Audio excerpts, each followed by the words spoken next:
തമിഴ്നാട് മുഖ്യമന്ത്രി ജോസഫ് വിജയ്ക്ക് ഒരു മുന്നറിയിപ്പ് നൽകുകയാണ് കെ അണ്ണാമലൈ. അതെ, അണ്ണാമലൈ കുപ്പുസ്വാമി എന്ന നേതാവ്. ആ നേതാവിനെ ശരിക്കും ബി ജെ പി മിസ് ചെയ്യുന്നുണ്ടോ എന്ന് ചോദിച്ചു കഴിഞ്ഞാൽ, ഒരു ബി ജെ പി അനുഭാവി എന്ന നിലയ്ക്ക് ഞാനൊക്കെ പറയും, ആ, അണ്ണാമലൈ പോയതിനെ മിസ് ചെയ്യുന്നുണ്ട്. പക്ഷേ അണ്ണാമലൈ അങ്ങനെ വെറുതെ പോയതല്ല. അണ്ണാമലയ്ക്ക് ഒരു ലക്ഷ്യമുണ്ട്. ആ ലക്ഷ്യം എന്ന് പറയുന്നതിനെ പറ്റിയിട്ട് കൃത്യമായിട്ട് അണ്ണാമലയെ അറിയുന്നവർക്ക്, തമിഴ്നാട്ടിലുള്ളവർക്ക് ഒക്കെ അറിയാവുന്നതാണ്. കാരണം അണ്ണാമലയുടെ ലക്ഷ്യം എന്ന് പറയുന്നത് ജനങ്ങളുടെ ക്ഷേമം തന്നെയാണ്. ഇല്ലെങ്കിൽ ഒരു ജനകീയനായ നേതാവാവുക, അതിലൂടെ ഒരു നല്ല ഭരണം കൊണ്ടുവരിക, മറ്റുള്ളവരുടെ ജീവിതത്തിൽ എന്തെങ്കിലുമൊക്കെ മാറ്റം കൊണ്ടുവരിക, ഇതൊക്കെയാണ് അണ്ണാമലയുടെ ലക്ഷ്യം എന്നുള്ളത്. അത് എന്തുകൊണ്ട് നമുക്ക് ഉറപ്പിച്ച് പറയാൻ കഴിയുമെന്ന് പറഞ്ഞു കഴിഞ്ഞാൽ, അണ്ണാമലൈ പോലീസുകാരനായിട്ട്, IPS സർവീസിലിരിക്കുമ്പോൾ മുതൽ അദ്ദേഹം ഈ കാര്യങ്ങളൊക്കെ തന്നെ ഉറപ്പിച്ചു പറയുകയും അതിനനുസരിച്ചുള്ള നിലപാടുകൾ എടുക്കുകയും സംസാരിക്കുന്നതിലും പ്രവൃത്തിയിലും ഒക്കെ തന്നെ ആ തീരുമാനങ്ങൾ നടപ്പിലാക്കാൻ സദാ ശ്രമിക്കുകയും ജാഗ്രത പാലിക്കുകയൊക്കെ ചെയ്തിരുന്ന ഒരു ഉദ്യോഗസ്ഥനായിരുന്നു. അതിനുശേഷമാണ് അദ്ദേഹം രാഷ്ട്രീയത്തിലേക്ക് വരുന്നത്. രാഷ്ട്രീയത്തിലേക്ക് വരുമ്പോൾ അവിടെ ഉണ്ടായിരുന്ന ചില ഉറപ്പുകളുണ്ട്, ഇല്ലെങ്കിൽ ചില രാഷ്ട്രീയപരമായിട്ടുള്ള കാര്യങ്ങളുണ്ട്. അതിനൊക്കെ മാറ്റം വന്നതോടുകൂടിയാണ് ചില പല വിധത്തിലുള്ള കാരണങ്ങളാൽ അണ്ണാമലൈക്ക് BJPയിൽ നിന്ന് ഒന്ന് മാറി നിൽക്കേണ്ടി വന്നിരിക്കുന്നതെന്നാണ്. എന്ന് പറഞ്ഞാലും ശരി തന്നെ, അണ്ണാമലൈയുടെ മുന്നോട്ട് പോക്കിലോ ഇല്ലെങ്കിൽ അദ്ദേഹത്തിൻ്റെ പ്രവൃത്തിയിലോ ഒക്കെ തന്നെ എന്തെങ്കിലും ഒരു പിഴവുണ്ടാകും എന്ന് ഒരിക്കലും കാണാൻ കഴിയില്ല.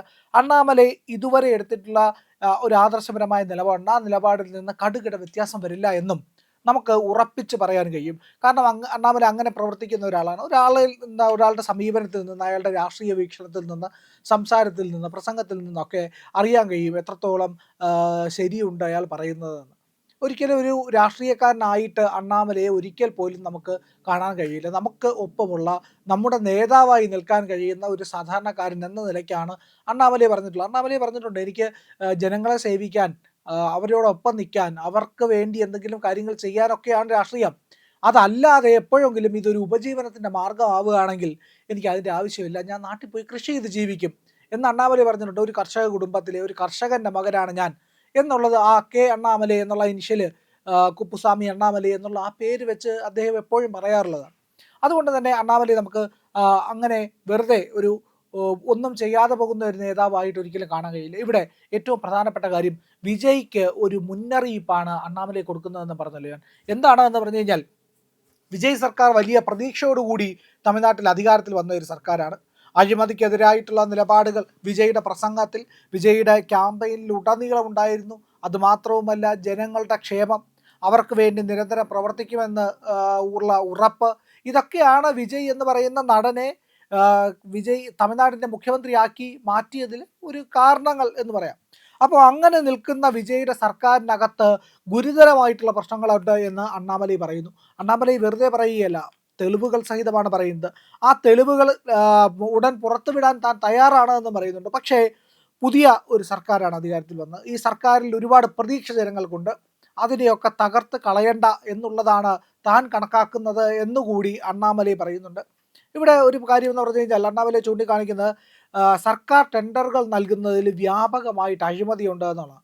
കൈക്കൂലിക്കാരായ മന്ത്രിമാരുണ്ട് എന്നുള്ളത്. ഇത് ആദ്യമായിട്ടല്ല വിജയ് സർക്കാരിലെ കൈക്കൂലിക്കാരെ പറ്റിയിട്ട് അറിയാൻ കഴിയുന്നത്. നേരത്തെയും ഈ പറയുന്ന വിജയ് സർക്കാരിൽ കൈക്കൂലിക്കാരായ നേതാക്കളുണ്ടായിരുന്നു, മന്ത്രിമാരുണ്ടായിരുന്നു, ഗുരുതരമായിട്ടുള്ള അഴിമതി നടത്തിയ ആൾക്കാരുണ്ടായിരുന്നു എന്നുള്ളതാണ്. അവർ ഈ പറയുന്ന പ്രവർത്തികളൊക്കെ ചെയ്യുകയും പിടിക്കപ്പെടുകയും രാഷ്ട്രീയമായിട്ട് വലിയ പ്രശ്നം ഉണ്ടാവുകയും വിജയ്ക്ക് നേരിട്ട് ശാസിക്കേണ്ടി വന്ന മന്ത്രിമാരും ജനപ്രതിനിധികളും പോലും അദ്ദേഹത്തിൻ്റെ പാർട്ടിയിലും പാർട്ടി നേതൃത്വത്തിലും ഉണ്ട് എന്നുള്ളതാണ് ഏറ്റവും പ്രധാനപ്പെട്ട കാര്യം. അങ്ങനെയെങ്കിൽ ഇതിലൊക്കെ ഒരു മാറ്റം വരുത്തേണ്ടതില്ലേ? ശരിക്കും ഒരു നല്ല കൂട്ടായ്മയായിരുന്നു വിജയും അണ്ണാമലയും ഒരുമിച്ച് ചേർന്നാണ് ഒരു സർക്കാർ രൂപീകരിക്കുന്നത് എങ്കിൽ. അന്ന് എനിക്ക് തോന്നുന്നു അണ്ണാമലൈ ആ സമയത്തൊക്കെ പറഞ്ഞിരുന്നതുമാണ്, വിജയെ നമ്മുടെ NDAയുടെ ഒപ്പം നിർത്തേണ്ടത് ഏറ്റവും പ്രധാനപ്പെട്ട കാര്യമാണ് എന്ന് അണ്ണാമലൈ പറഞ്ഞതായിട്ടൊക്കെ ആ സമയത്തൊക്കെ വാർത്തകളുണ്ടായിരുന്നു. ഏതായാലും ഇന്ന് അണ്ണാമലൈ BJPയിലില്ല, വിജയും NDAയിലില്ല. അതൊരു വാസ്തവമാണ്. അതിലാണ്, ആ യാഥാർത്ഥ്യത്തിൽ കൂടെയാണ് നമ്മൾ കടന്നു പോയിക്കൊണ്ടിരിക്കുന്നത്. അങ്ങനെയാണെങ്കിൽ അണ്ണാമലൈയുടെ ഭാവി പദ്ധതി എന്തായിരിക്കും, അണ്ണാമലൈ എങ്ങോട്ടാണ് പോകുന്നത് എന്നുള്ള കാര്യത്തിനൊക്കെ കുറിച്ച് വലിയ ചർച്ചകളുണ്ട് എന്നുള്ളതാണ്. അപ്പോൾ വി ദ ലീഡേഴ്സ് എന്ന് പറയുന്ന ഒരു സാമൂഹിക സംഘടന അണ്ണാമലൈ തുടങ്ങിയിരുന്നു. BJP വിട്ടതിന് ശേഷം അദ്ദേഹം അത് പ്രഖ്യാപിക്കുകയും ചെയ്തിരുന്നു. അങ്ങനെ ഒരു സംഘടന വളരെ ശക്തിയായി, അർത്ഥവത്തായി പ്രവർത്തിച്ചു കൊണ്ടിരിക്കുകയാണ്. ആ സംഘടനയിൽ ഇപ്പോൾ ഏതാണ്ട് 20 ലക്ഷത്തോളം അംഗങ്ങളാണുള്ളത്. 20 ലക്ഷം അംഗങ്ങൾ എന്ന് പറയുന്നത് നിസ്സാരമായിട്ടുള്ളൊരു കാര്യമല്ല, വലിയൊരു സംഖ്യയാണ്. ആ സംഖ്യയിലേക്ക് അത് അംഗങ്ങൾ എന്ന് പറഞ്ഞു കഴിഞ്ഞാൽ വെറും അംഗങ്ങളല്ല കേട്ടോ. അതായത് അണ്ണാമലയുടെ കൺസെപ്റ്റിൽ തന്നെ കൃത്യമായിട്ട് പറയുകയാണെങ്കിൽ 20 ലക്ഷത്തോളം വോളണ്ടിയർമാരാണ്. വോളണ്ടിയർ എന്ന് പറഞ്ഞു കഴിഞ്ഞാൽ സന്നദ്ധ സേവകർ അല്ലെങ്കിൽ സന്നദ്ധ പ്രവർത്തകർ എന്നുള്ളതാണ്.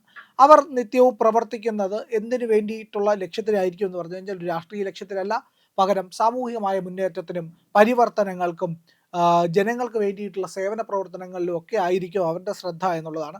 ഏതായാലും ആ 20 ലക്ഷം ജനങ്ങൾ, ആ വോളണ്ടിയർമാർ, അത് 50 ലക്ഷമാകുമ്പോൾ താൻ രാഷ്ട്രീയ പാർട്ടി പ്രഖ്യാപിക്കുമെന്നാണ് അണ്ണാമലൈ പറഞ്ഞിരിക്കുന്നത്. അപ്പോൾ അണ്ണാമലയുടെ ലക്ഷ്യത്തെപ്പറ്റി ഞാൻ നേരത്തെ തന്നെ പറഞ്ഞിരുന്നു. ആ ലക്ഷ്യത്തിൽ നിന്ന് മാറാതെ, ആ കടുകിട വ്യത്യാസം വരാതെ അദ്ദേഹം മുന്നേറിക്കൊണ്ടിരിക്കുകയാണ് എന്നുള്ളതാണ്. അണ്ണാമല ബി.ജെ.പി തന്നെ വേണമെന്നില്ല. കാരണം നമുക്ക് എല്ലാവരും ബി.ജെ.പിയിൽ തന്നെ നിൽക്കണം എന്നൊരു അഭിപ്രായമോ അങ്ങനെ ഒരു ആഗ്രഹമോ ഇല്ല. പകരം അല്ലാതെയും ഉള്ള നേതാക്കളുണ്ട്, ശക്തരായിട്ടുള്ള നേതാക്കളുണ്ട്.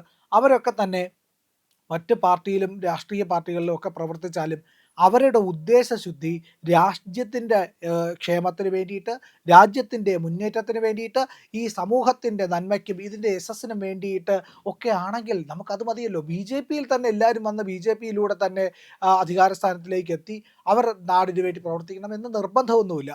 എവിടെയായാലും ഏത് രാഷ്ട്രീയ പാർട്ടിയിലായാലും ശരി തന്നെ രാജ്യം ആദ്യം എന്നുള്ള മുദ്രാവാക്യം ഉയർത്താൻ കഴിയണം. രാജ്യത്തിന് വേണ്ടി ആയിരിക്കണം ജീവിക്കേണ്ടത്. രാജ്യത്തിന് വേണ്ടിയിട്ട് ശക്തമായി പ്രവർത്തിക്കാൻ കഴിയണം. അങ്ങനെ പ്രവർത്തിക്കുന്ന, അങ്ങനെ മുന്നേറുന്ന ഒരു മനസ്ഥിതിയുള്ള വ്യക്തിയാണെങ്കിൽ അദ്ദേഹം ഏത് രാഷ്ട്രീയ പാർട്ടിയിലാണ്, ഇപ്പോൾ ഒരു നിലവിലുള്ള രാഷ്ട്രീയ പാർട്ടിയിലാണെങ്കിലും ശരി തന്നെ, ഒരു പുതിയൊരു രാഷ്ട്രീയ പാർട്ടിയിലായാലും ശരി തന്നെ, ശരിയായ ഒരു രാഷ്ട്രീയം ഉയർത്താനായിട്ട് അവർക്ക് കഴിയും. അത് ഈ നാടിന് ഗുണപ്രദമാവുകയും ചെയ്യുമെന്നുള്ളതാണ്. മുമ്പ് ഒരിക്കൽ കേട്ട ഒരു കാര്യമാണ്. അതായത് സച്ചിൻ പൈലറ്റിനെ പോലെയൊക്കെയുള്ള നേതാക്കൾ ബി.ജെ.പിയിലേക്കൊക്കെ വരാൻ ആഗ്രഹിച്ചിരുന്നു എന്നുള്ളതാണ്. അപ്പോൾ അന്ന് ബി.ജെ.പിയുടെ നേതൃത്വത്തിലുണ്ടായിരുന്നവർ പറഞ്ഞു അത്രേ, നിങ്ങളെപ്പോലുള്ളവരൊക്കെ എല്ലാവരും ബി.ജെ.പിയിലേക്ക് ഒരുപാട് ആൾക്കാരൊക്കെ വന്നു. ജ്യോതിരാദിത്യ സിന്ധ്യ പോലെയുള്ള വലിയ നേതാക്കൾ, അതിഗംഭീരമായ സ്വാധീനമുള്ളവരൊക്കെ ബി.ജെ.പിയിൽ വന്നത് നമുക്കറിയാമല്ലോ, കോൺഗ്രസ് വിട്ടിട്ടാണ് വന്നത്. അപ്പോൾ അങ്ങനെ നിങ്ങളെല്ലാവരും ഇനി ബി.ജെ.പിയിലേക്ക് പോരേണ്ടതില്ല എന്നൊരു അഭിപ്രായം പറയപ്പെട്ടു. ആ അഭിപ്രായത്തിൻ്റെ അർത്ഥം ഇതാണ്. കാരണം നല്ല ആൾക്കാർ, ശരിയായ വീക്ഷണമുള്ളവരൊക്കെ തന്നെ കോൺഗ്രസിനകത്തില്ലെങ്കിൽ മറ്റു പാർട്ടികളിൽ ഉണ്ടാവേണ്ടത് ആവശ്യമാണ്. കാരണം ഇല്ലെങ്കിൽ അതിനകത്ത് നടക്കുന്ന വിധ്വംസക പ്രവർത്തനങ്ങളെ, ഇല്ലെങ്കിൽ രാഷ്ട്രവിരുദ്ധമായ പ്രവർത്തനങ്ങളെയൊക്കെ ചെറുത്തു തോൽപ്പിക്കാനും തടയാനും ഒക്കെ ആളുകൾ വേണമെന്നുള്ളതാണ്. അങ്ങനെയുള്ള ആളുകളും അവിടെ വേണം. അങ്ങനെയുള്ള ചില ആളുകളാണ് അവിടെ വന്ദേ മാതരം പൂർണ്ണമായിട്ടും പാടുന്നത്. നേതൃത്വത്തിൻ്റെ എതിർപ്പിനെ പോലും വകവയ്ക്കാതെ വന്ദേ മാതരം പൂർണ്ണമായും പാടി നിർത്തുന്നത് ആ രാജ്യത്തോടുള്ള പ്രതിബദ്ധത ഒന്നുകൊണ്ടാണ്.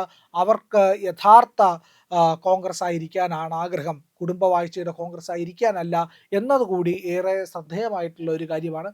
അപ്പോൾ അതാണ് ശരിയായ രാഷ്ട്രീയമെന്ന് പറയാറുണ്ട്. പലപ്പോഴും നമ്മൾ ഈ പറയുന്ന ബി.ജെ.പി അനുഭാവികളൊക്കെ കോൺഗ്രസ് മുക്ത ഭാരതം എന്ന് പറയുമ്പോൾ ശരിക്കും ആർ.എസ്.എസ് പ്രവർത്തകരായിട്ടുള്ള, ഈ ആർ.എസ്.എസിൻ്റെ മുദ്രാവാക്യം ഉയർത്തുന്നവർ പലപ്പോഴും പറയാറുണ്ട്, കോൺഗ്രസ് മുക്ത ഭാരതം ഞങ്ങളുടെ ലക്ഷ്യമല്ല, അത് ബി.ജെ.പിയുടെ ലക്ഷ്യമാണ്. ആർ.എസ്.എസും ബി.ജെ.പിയും തമ്മിൽ വ്യത്യാസമുണ്ട്, സംഘടനാപരമായി വ്യത്യാസമുണ്ട്.